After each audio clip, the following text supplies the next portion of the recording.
As I've gotten older, I realize that we really gotta be more careful what we ask for.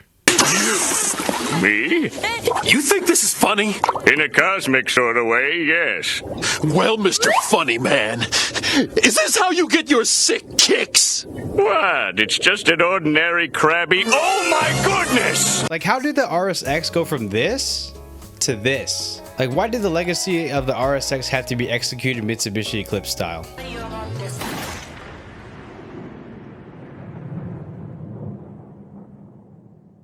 But with the recent news of the RSX being an EV crossover, kind of brought me back to think about my old school days of playing Need for Speed Underground 2.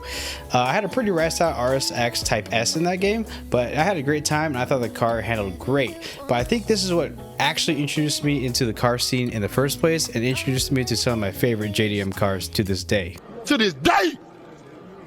To this day! Like, I'm not sure who over there at Acura thought, you know, I think this electric vehicle is going to be a great idea. Oh, you know what? We're not using the RSX name anymore. How about we use that?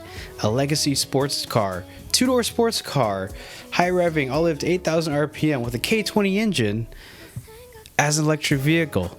Oh, that's a great idea. Why haven't we thought of that? Let's go ahead and do that.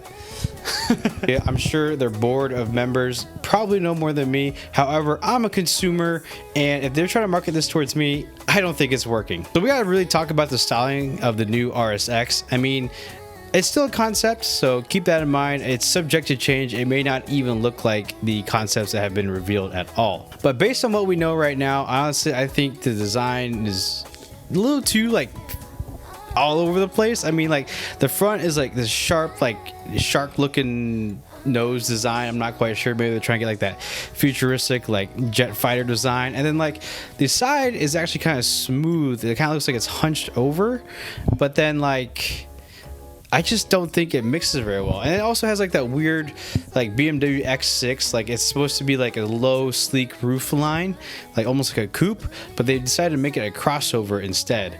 Kind of like what Mercedes tries to claim with their GT63 four-door coupe. Like, it's a four-door coupe, but a coupe based on the roof line height. I mean, I don't think this works, guys. I think I might be biased because when I think about the RSX, I think about the whole Integra lineage of a two-door sport car, and that the EV crossover just doesn't really fit in my mind still.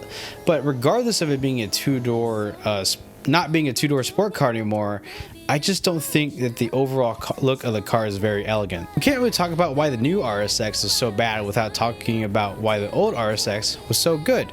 We're going to go on a quick history lesson here, and if you want to know more, I'm sure there's a bumper to bumper by Donut Media out there. I'm not going to go through the full Integra lineage, but there are four generations of them. The fourth generation Integra, also known as the RSX in the United States, they rebranded that to the RSX because of name recognition in the States. However, in the rest of the world, they decided to keep the name as the Integra. I don't know. I guess the United States is kind of weird and we want things to be different. And I think Japan thought using the RSX name would be a lot better than using Integra. But the car debuted in 2002. The RSX featured a 2-liter 4-cylinder engine known as the K20, pushing 160 horsepower in the base model, and for those guys about the fast life, the Type S brought the power up to 200 horsepower. So what made the K20 so special? Well, it featured a thing called VTEC.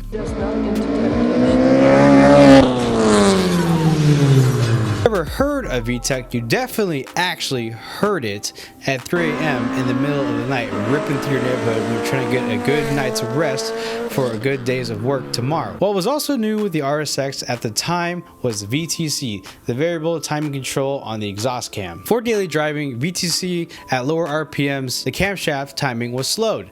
This allowed for a smoother idle and reduced exhaust emissions. As the RPM load increases, the intake camshaft is rotated, and this this allowed the primary intake valve to open sooner for better cylinder filing. As the RPM load increases, the intake camshaft is rotated, and this allowed the primary intake valve to open sooner for a better cylinder filling. And at higher speeds, both intake valves are open to allow better air and fuel flow. While the exhaust is still open, this valve overlap would use the suction of the escaping gases to help draw more air and fuel through the intake valves. This is kind of where the term "the VTEC kicking in, yo" came from. As the RPMs climb and it hits a certain threshold and increases the valve lift, the power kicks in, aka the term VTEC kicking in. It's not how you stand by your car, it's how you race your car. You better learn that. As for the racing history in the old RSX, there isn't that much history on it, but there's a team called Real Time. They actually competed in the Touring Car Championship with the Honda RSX and placed second in the Drivers' Championship. Team in the series, delivering an unprecedented 5 Drivers' Championships. They continued to use the RSX all the way up until 2008 while they were still prepping the Acura TSX for race. The Acura RSX also competed in the SCCA and is also still eligible to race in the SCCA today.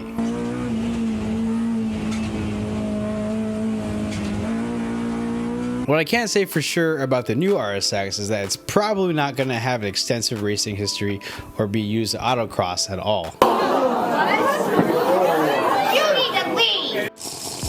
With that history buff over, let's jump back to the modern day and talk about the sales and marketing pitch of the RSX.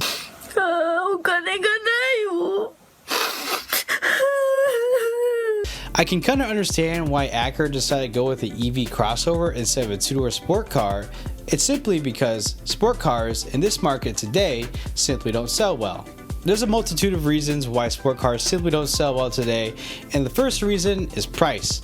The price of sport cars is just way higher than they used to be. I mean, I think the average price looking for an Integra Type S can range from $50,000 to $60,000 for a brand new one. I'm sure you can pick up a used one for a good price, but we're talking about brand new values here because this is a brand new concept that's going to come out soon. The second reason why is because it's not as practical as an SUV, truck, or sedan. You can't haul as much people around. It's harder to fit your family in there. To make up for those loss in sales, they make these SUVs, trucks, and sedans. I've said it before, I'll say it again.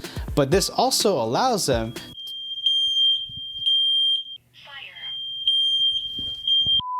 I really don't think even using the RSX name is even going to boost sales by trying to write off that legacy. One is because the enthusiasts that know and love the original RSX probably feel betrayed right now. They also love the RSX for the original powertrain, the K series, and now that it's being a full electric vehicle, it just doesn't interest them anymore. And right now, I think the general public view across the entire car industry is rather negative with EVs, especially with the new Charger being an EV, how that's not doing well. They're already bringing back the internal combustion engine for that. The plummeting of sales of EVs across the entire board in the US is insane. Now you can pick up a used Tesla for a relatively good price. I think even the Plaids are selling it like as low as like $50,000 now. But that's not just because everyone hates EVs. I think it's just simply because we lack the infrastructure. So right now with the timing, I think the car is supposed to release in 2026. It's just not a good time for the release of a new EV from Acura. This is just simply a marketing disaster, and why I think Acura just hates money is like imagine if Lamborghini, instead of introducing the Urus as their SUV,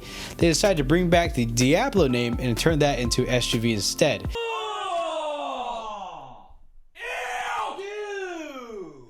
I have nothing against EVs. I think EVs are honestly going to be the future. I think they're great. They're great for daily commuting. Less things can go wrong. You don't have to worry about coolant leaks, all that jazz. But I just simply think the infrastructure isn't there, and the general public view is rather negative right now. And that the Acura releasing the new RSX as an EV crossover just simply is really bad timing. And I really think they should have just came up with a new name for it instead. As for the enthusiast market, I think the fourth iteration of the Integra is going to do really well in the future. I think it's rather known in the car community. I don't see them as often as I'd like because I live in Iowa and there's really nothing here in Iowa, and I really mean it, there's really nothing in Iowa. But most of the car meets here generally happen to be classic muscle cars, modern muscle cars, Corvette conventions, Camaros conventions, Mustang get-togethers, basically everything American.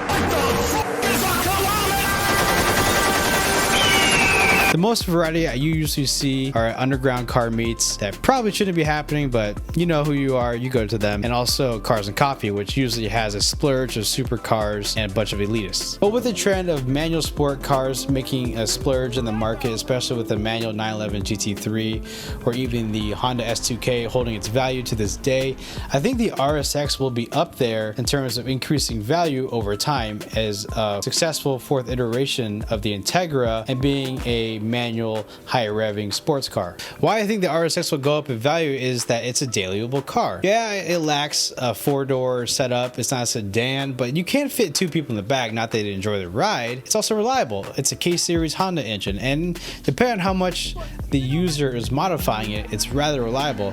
I see some of these for sale for upwards of hundreds of thousands of miles with no issues. And speaking of modifying, these K-Series engines, the aftermarket possibilities are limitless. I mean, you see all these Honda Civics beating out these other cars in the races, or these sleeper builds. The K-Series engines is limitless. And then if you don't want the K20, you can always do a K-Series swap with a different one anyways. And I think a lot of owners generally aren't selling these because they can just drive them forever till they explode. And if the engine explodes, K-Series swap. Easy. Not really easy. I don't know how to do that. But the option is there. And why I think most of these owners are keeping their cars is simply by doing some Google searches. When I look for an RSX on sale, I'm not seeing very many good ones for sale. And I say good ones because I think you can find a bunch of RSXs for sale that are generally clapped out, but what's actually really rare is the RSX Type S. When I search Type S filter trim on Auto Trader, I only came up with 20 results.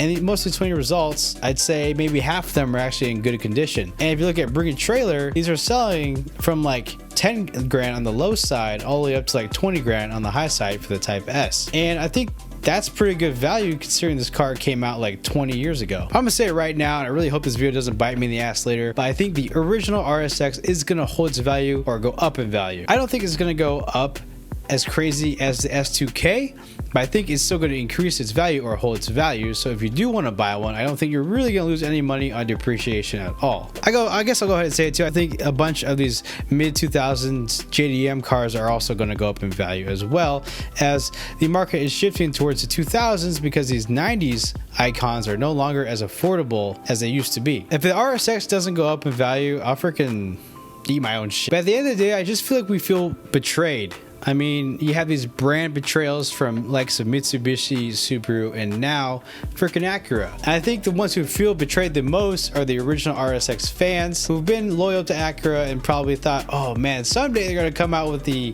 RSX again, right? I think this information leaked like years ago, the RSX coming back. Of course, we were all let down with the EV crossover that has been unveiled to us today. I do understand where Acura is coming from because right now they're not really using the RSX nameplate, and we have an outgoing Integra Type S. I don't think the Integra Type S really hits the park because it's recycled bin parts from the Honda Civic Type R, and I think fans have really just been waiting for a two-door RSX to hit the market again. I think a lot of that betrayal feeling definitely stems from nostalgia because everybody knows the RSX name if they were really into JDM cars and the previous lineage behind that. But for those people who don't really care about lineage and they just get a new toy every year, they don't really care about cars that much, I'm sure this would be a great electric vehicle for them at the end of the day.